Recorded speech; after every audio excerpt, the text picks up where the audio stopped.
محمد السادس الملك ذو الوجهين يرى النور رغم كل الضغوطات.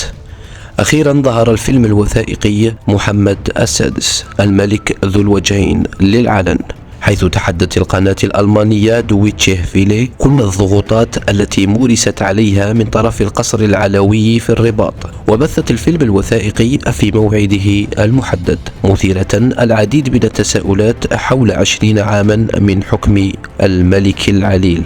وتحدث الوثائقي الذي شارك فيه عدد من الصحفيين المهتمين بالشأن السياسي والمختصين في المجال الاقتصادي عن ثروة العائلة الملكية وتدهور الوضع الاجتماعي في المغرب، وكذا قضية سجناء الحراك، بالإضافة إلى تقييد حرية الصحافة.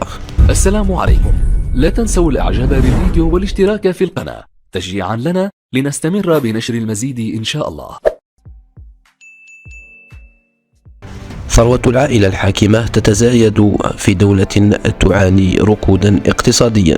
وسلط الوثائقي الألماني الضوء على العلاقة الوثيقة الموجودة بين العائلة المالكة واقتصاد البلاد، فقدرت مجلة فوربس ثروة العائلة الملكية سنة 2015 بنحو 5.7 مليار دولار، أي زيادة بمقدار 5 أضعاف في أقل من 10 سنوات، وهي الفترة التي كان فيها الاقتصاد المغربي راكدا. وقدم الفيلم الوثائقي محمد السادس كملك حاول أن يكون تقدميا بالتخلي عن بعض صلاحيته في دستور 2011، ومع ذلك أكد منتج الفيلم أن هذا القرار اتخذ فقط للحفاظ على حكمه والحفاظ على الوضع الراهن.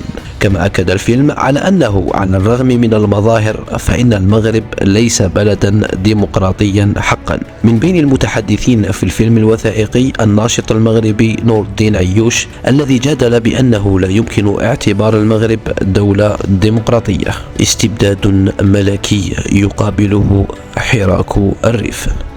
وأشار الوثائقي إلى أن الوضع في المغرب ما زال هشا بسبب الاستبداد الملكي وامتيازات الأقلية، فأدنى شرارة تعيش التوترات الاجتماعية. وأحيا الوثائقي الألماني قضية سجناء الحراك الذين ما زالوا إلى يومنا محبوسين، وذلك بعد احتجاجات 2016 التي طالبت فيها المتظاهرون بالمزيد من العمل في المدن وبناء مستشفيات عامة وإنشاء جامعة إقليمية. ولفت وثائقي الملك ذو الوجهين إلى أن هذه المظاهرات لقيت قمعا وحشيا وتلته عملية قانونية قاسية لا يمكن تصورها، بحيث حكم على الناس بالسجن 15 أو 20 سنة بسبب الدفاع عن حقوقهم، رغم أن الملك أصدر عفوا عن العديد منهم لكنه استثنى قادة الحركة. وتضمن الفيلم شهادات صحفيين ونشطاء سياسيين وحقوقيين، فضلا عن هتافات مشجعي كرة القدم في الملاعب المغربية وشعارات متظاهرين تندد بالظروف الاقتصادية السيئة وانتهاكات حقوق الإنسان